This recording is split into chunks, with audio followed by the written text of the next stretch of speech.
Elias Grayson was a king who ruled an empire from a throne of total darkness, a billionaire who could buy cities but couldn't buy a single ray of light for his own blind eyes. His world was black, silent, and bitter, a prison he had built for himself.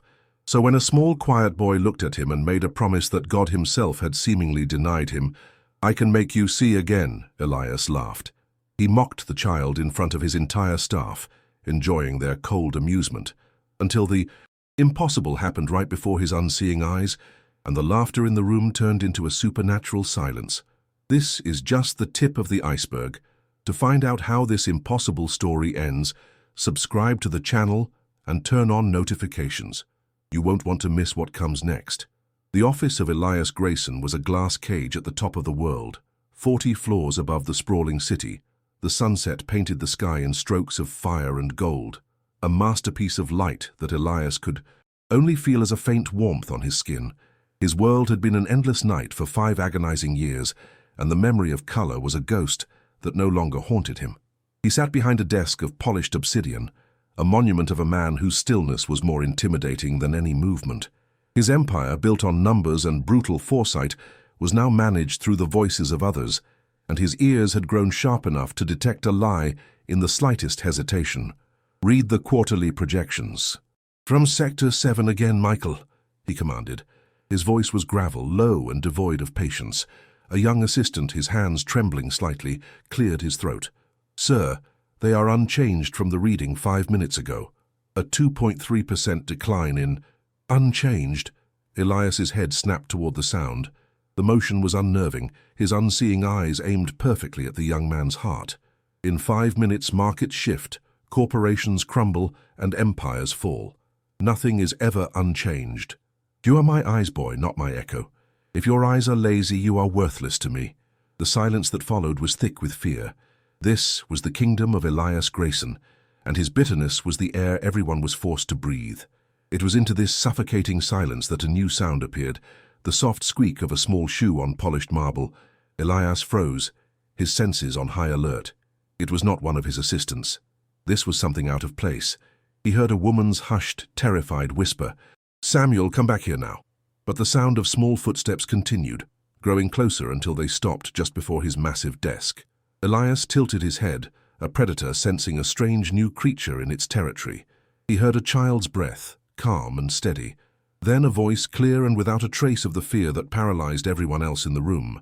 "Sir, I know it's dark in there," the boy said, his tone simple, factual. Elias's hands clenched into fists beneath the desk. The audacity was astounding. Before he could unleash the torrent of rage building in his chest, the boy spoke again, his words landing with impossible weight in the silent office. "I can make you see again." A cold, dangerous smile spread across Elias Grayson's lips. He wasn't angry anymore. For the first time in a long time, he felt a flicker of something new, a cruel amusement. He wouldn't just dismiss this boy, he would make an example of him. Elias leaned forward, the cruel smile never leaving his face. He steepled his fingers, the picture of a king holding court. "So, a miracle worker," he said, his voice echoing slightly in the vast office. He raised his voice for all his staff to hear. "Michael, Jonathan, come closer. You won't want to miss this. We have a prophet among us." His assistants shuffled forward, their faces a mixture of fear and forced amusement. They knew their role was to be the audience for their master's cruelty. Elias addressed the small boy again, his tone dripping with patronizing sarcasm. "Tell me, Samuel, is it? What is your price? What must a sinner like me do to earn this gift of sight? Must I give away my fortune? Climb a mountain? Speak to an angel?" He chuckled, a low, rumbling sound that held no warmth. The assistants followed suit with nervous, hollow laughter. In the corner, the boy's mother looked pale, as if she might collapse, but Samuel himself remained perfectly still, his small face unreadable. He did not flinch, nor did he seem to notice the mockery. When the laughter died down, the boy's response was so simple it was disarming. "No, sir," he said softly. "Just close your eyes." Elias froze. He had expected a plea, a trick, a demand for money, but this was nothing. The sheer, childlike faith of the request was, for a moment, more insulting than any grift. He threw his head back and laughed, a genuine, booming laugh this time. "That's it? Close my eyes? He wiped a tear of mirth from the corner of one of his unseeing eyes. Very well, Prophet. I'll play your game. With a grand gesture of mock reverence, he leaned back in his chair and squeezed his eyelids shut. My eyes are closed. The world waits with bated breath for your miracle. He sat there in his familiar, suffocating darkness, a smug grin on his face. He would count to 10, then unleash a firestorm of fury that would send the boy and his mother running from the city. He waited for the silence to become awkward, for the boy to stammer an apology. 1 second passed. 2, and then it happened. It was not a memory, it was not a trick of the mind. It was a flood of pure, brilliant light, warmer than the sun, that exploded behind his eyelids. For one breathtaking, impossible second, the crushing blackness that had been his reality was annihilated. He saw no shapes or figures, only the color gold, an ocean of it, vibrant and alive. A sharp gasp escaped his lips, a sound no one in that room had ever heard him make. His entire body jolted in his chair, his hands gripping the armrest so tightly his knuckles turned white. Just as quickly as it came, it was gone. The darkness slammed back into place, colder and more absolute than before. His heart hammered against his ribs. The smug grin was gone, replaced by a mask of utter shock. He ripped his eyes open, searching the blackness for an answer, for a source. The laughter of his assistants had long since died. The only sound in the room was his own ragged breathing. The boy, he finally managed to say, his voice a hoarse whisper. Where is he? His assistant, Michael, cleared his throat, his own voice shaky. Sir, he's gone. He and his mother. They slipped out when you flinched. The fear in the room was gone, replaced by a stunned, electric awe. But Elias Grayson felt neither. He felt only the thunderous echo of that single second of light, and a desperate, all-consuming hunger for more. The shock in the room slowly gave way to a thick, uncomfortable silence. Elias's assistant stood frozen, watching him, waiting for an order, an explosion, anything. But Elias said nothing. He remained rigid in his chair, his consciousness a battlefield between 5 years of absolute darkness and 1 second of impossible light. The memory was already fading, but the impression it left was burned into his soul. It was the ghost of a ghost, a phantom of color in a world of black, and it was the most real thing he had felt since the accident. Get out, he finally rasped, his voice low and strained. All of you, now. They scrambled to obey, leaving him alone in his glass tower. But he was no longer alone. He had the memory, and it was a cruel companion. Every second that passed, the darkness he had grown accustomed to felt deeper, more suffocating. The faint warmth of the sun on his skin was no longer a comfort, it was a taunt. The sounds of the city below were no longer a sign of his power over it. They were a reminder of a vibrant world he was locked out of. For the first time in 5 years, Elias Grayson was not angry. He was desperate. The carefully constructed fortress of his bitterness had been shattered by a single, silent explosion of gold. His life's purpose, the accumulation of wealth and power, now seemed like a child's game. The stock tickers, the corporate battles, the billions in his accounts, they were all worthless grey noise compared to that 1 second of light. He reached for his phone, his movements frantic, clumsy. He didn't call his brokers or his board members. He called the head of his personal security, a man accustomed to tracking corporate spies and covering up scandals. The order Elias gave him was unlike any he had received before. Find a child, Elias commanded, his voice shaking with an intensity that unsettled the hardened security chief. His name is Samuel. His mother is a cleaner. I don't care what it costs. Use every resource we have. Facial recognition, private investigators, informants. I want them found. I want them found yesterday. The hunt began. It was a silent, invisible storm unleashed upon the city. Elias's immense wealth, once a tool for corporate warfare, was now focused on this single, desperate search. Investigators pored over the cleaning company's shoddy records. They analyzed hours of security footage from the building lobby. They put out feelers in the city's poorest neighborhoods with promises of life-changing rewards for any information. But it was like chasing a phantom. The mother had been paid in cash, used a false name, and had simply vanished back into the city's anonymous millions. Days bled into a week. Elias didn't sleep. He barely ate. He sat in his office, in the dark, replaying that 1 second of light over and over in his mind until he feared he was going mad. His entire empire was running on autopilot, while its king was lost in a desert of doubt, thirsting for a single drop of hope. Just as he was about to surrender to despair, the call came. It was late at night.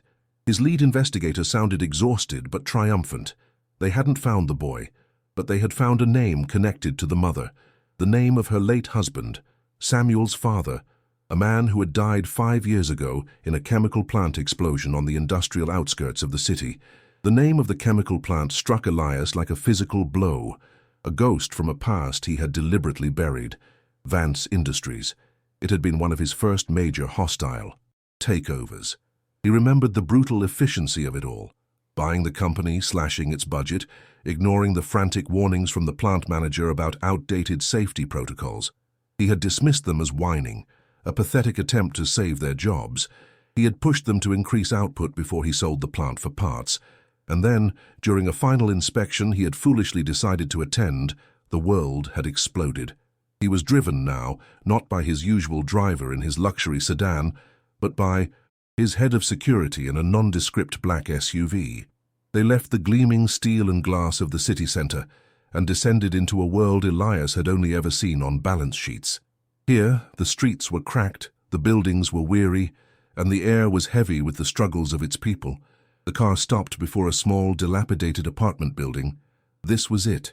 This was where the miracle lived. He was led up 3 flights of stairs, his heart pounding with a strange mix of hope and dread. The apartment door opened before they could knock. Samuel's mother stood there, her face etched with a weary resolve. She was no longer afraid of him. Elias stepped inside, his presence seeming to suck all the air out of the small, clean room. Samuel sat at a small table, drawing. "I need to know," Elias began, his voice raspy, urgent. "The light. How did you do it?" The mother stepped between him and her son. "You come into my home demanding answers, Mr. Grayson," she said, her voice quiet but strong. "You want to talk about miracles. Let's talk about my husband first." Elias fell silent.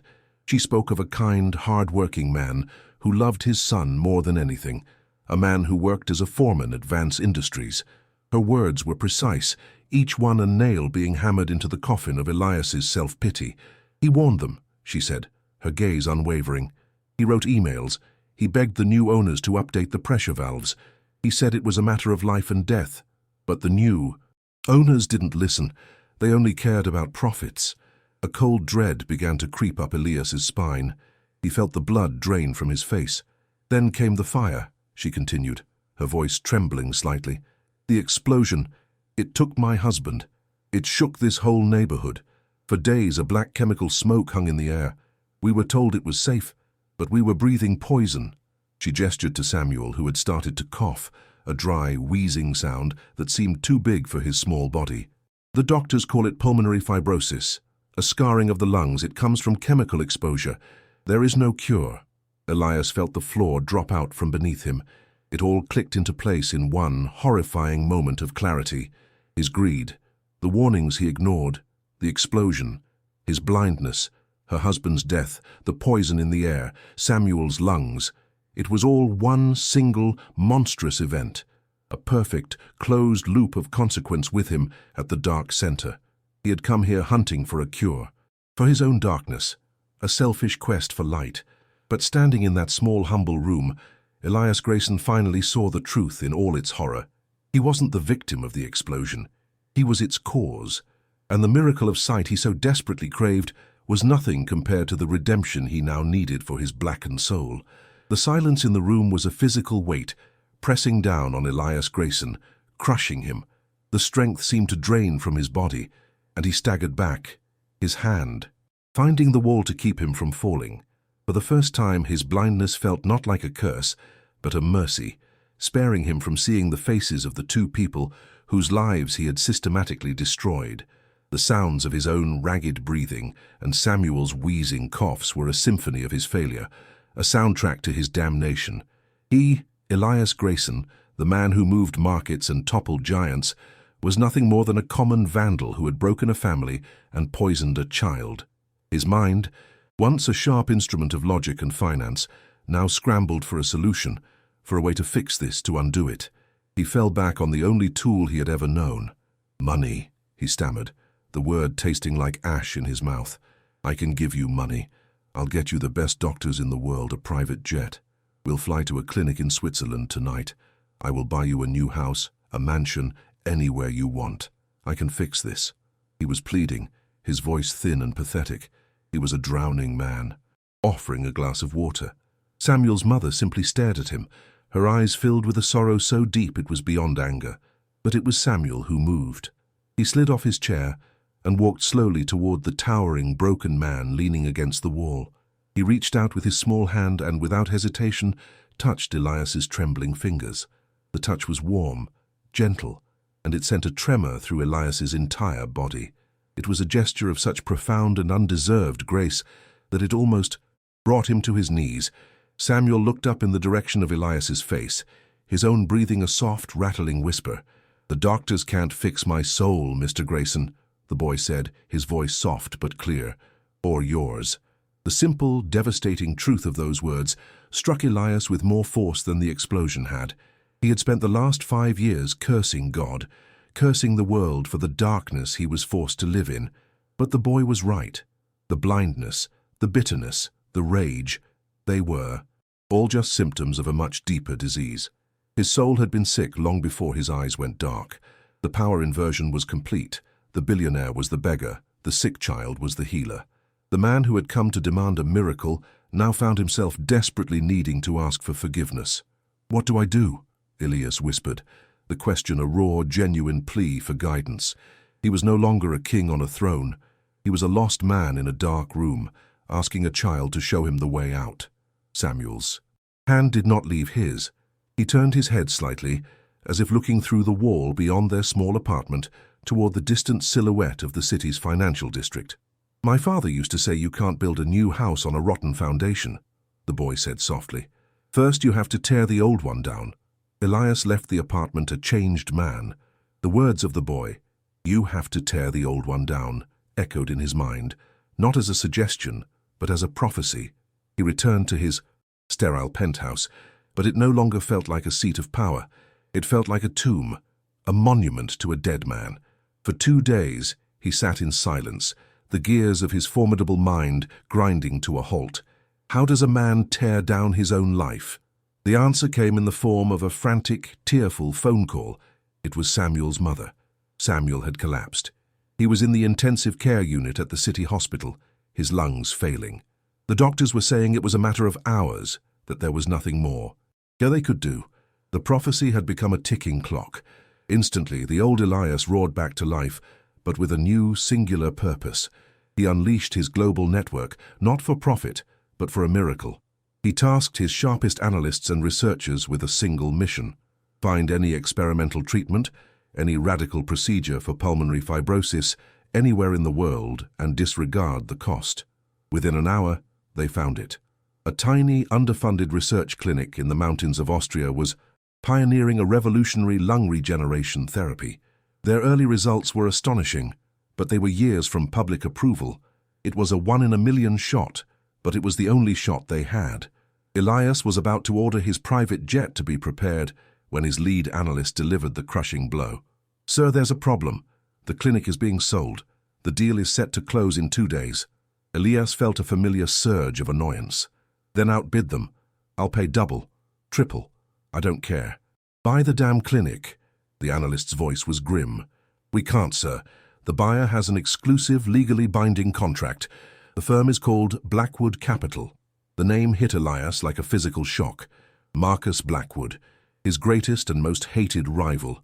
For a decade, the two men had been locked in a bitter corporate war, a ruthless chess match played with companies and careers.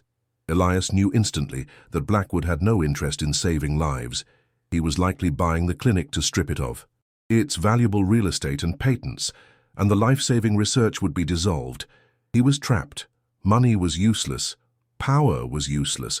The only thing Blackwood had ever wanted from him was victory. For years, Blackwood had been trying to force a merger, a corporate takeover that would see Grayson Corp absorbed and Elias humiliated, stripped of his power and his legacy. The path forward was suddenly, horribly clear.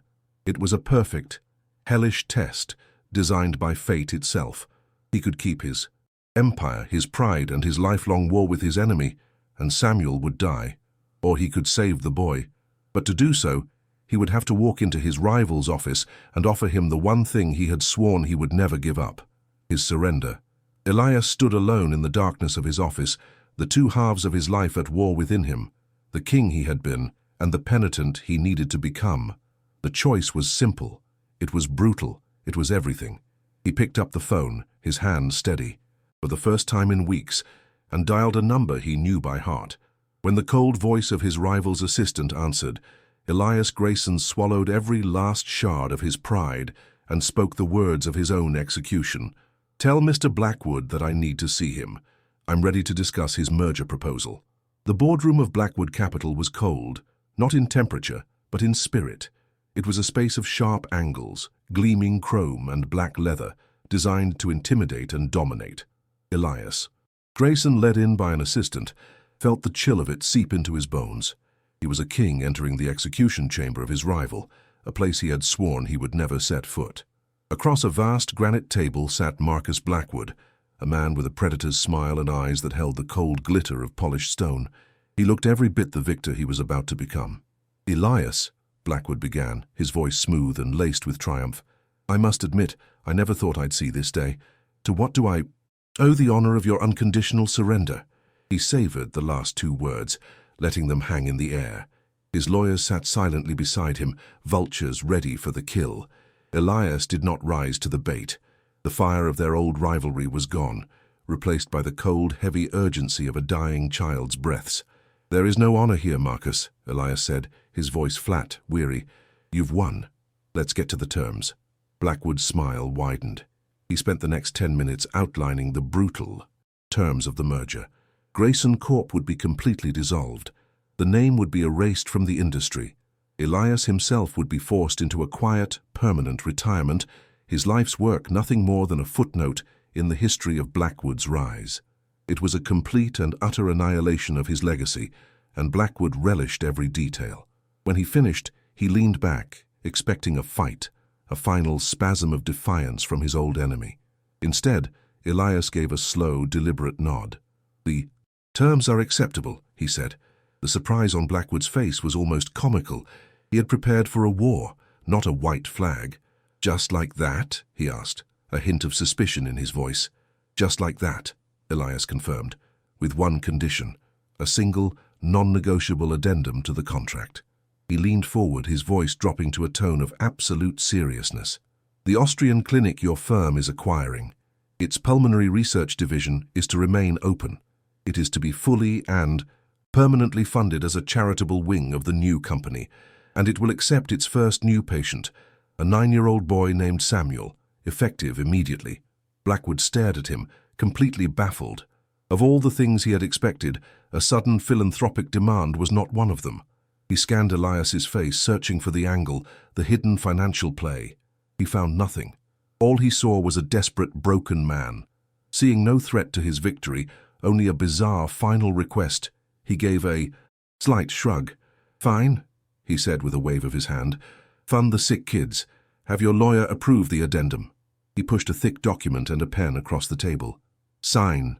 This was it, the moment of his undoing. Elias took the pen. His hand did not tremble. He thought of Samuel, of the rattling in his small chest.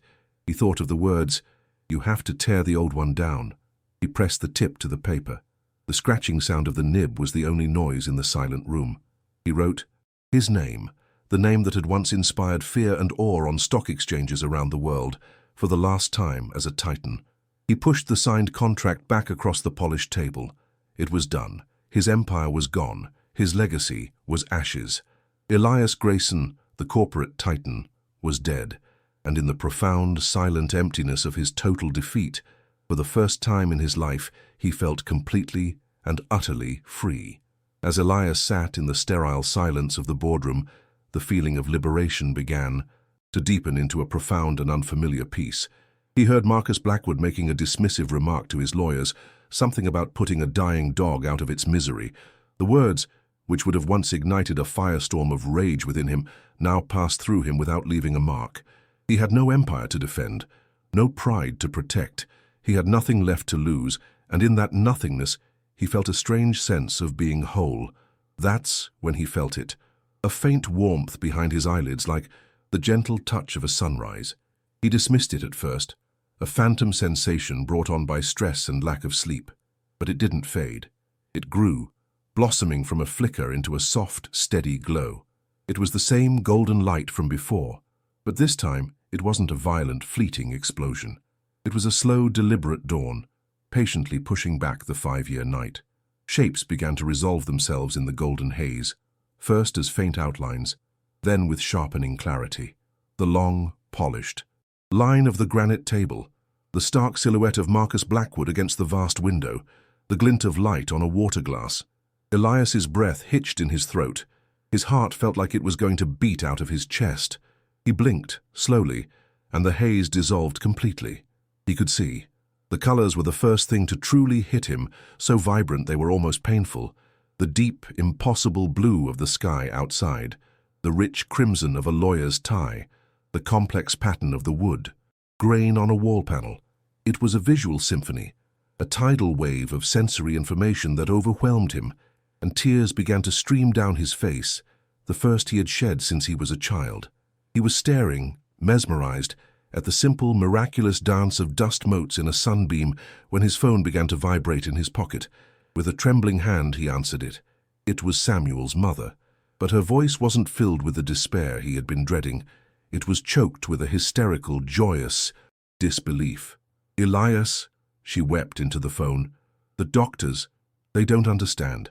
They can't explain it. 1 minute he was fading, the next, his breathing it stabilized. The alarms stopped. They're calling it a miracle." Elias closed his now seeing eyes, the tears flowing freely. He understood perfectly. It wasn't a coincidence. It was a transaction of the soul. His sacrifice, the tearing down of his old, rotten house, was the price, and the payment was life. New breath for the boy he had wronged, and new light for the man who had finally learned to see. The miracle wasn't that his eyes had been healed, it was that his soul had been. His new sight was just a reflection of that. He rose from the table, ignoring the stunned and confused questions from Marcus Blackwood. He walked out of the boardroom, out of the building, and into the blindingly bright afternoon sun. For 5 years he had been a blind man who saw only profit and loss. Now, with eyes that could finally see, the world he knew he was seeing it for the very first time. 6 months later, the world was a different place, or perhaps it was simply that Elias Grayson was a different man. The sharp, tailored suits were gone, replaced by a simple sweater. The cold, sterile penthouse office had been sold. He spent his days now not staring at stock tickers, but at the sky, still marveling at the endless depth of its blue. He had lost a corporate empire, but he had gained the entire world in return. He had used his vast personal fortune and his still formidable business acumen to establish the Samuel Foundation, a charitable organization that now fully funded the Austrian clinic and provided aid to families devastated by corporate negligence. He was no longer in the business of tearing companies down. He was in the business of building lives up. His work was not about power or profit anymore. It was about penance and purpose. He sat on a park bench, the afternoon sun warm on his face. In front of him, a small boy with boundless energy ran and jumped, his laughter echoing in the clear air. It was Samuel, his cheeks rosy with health, his breathing easy and deep. There was no sign of the frail, wheezing child from the small, dark apartment. He was the living, breathing proof of the miracle. Samuel ran over to the swing set and looked back at Elias with a wide grin. "Can you push me?" he asked. Elias smiled, a genuine, easy smile that reached his eyes. "Of course," he said. He stood behind the small swing, his hands gently on Samuel's back, and began to push. The rhythmic, gentle motion was like a meditation. Higher and higher the boy flew, his laughter a joyful melody. In that moment, surrounded by the simple beauty of a sunny afternoon, Elias felt a richness he had never known in his years as a billionaire. He had traded a kingdom of shadows for a small patch of sunlight in a park. He had sacrificed his power to heal a single child, and in doing so, had healed himself. The man who once owned the world was finally learning to live in it, seeing the profound, miraculous beauty in the smile of a child he had helped to save. He had lost everything he thought he wanted, and in its place had found everything he ever truly needed. If you enjoyed this story, don't forget to subscribe to the channel for more moving videos like this one. Leave a like to support us and turn on notifications so you don't miss anything new. This helps us continue to create the best for you. Until the next video.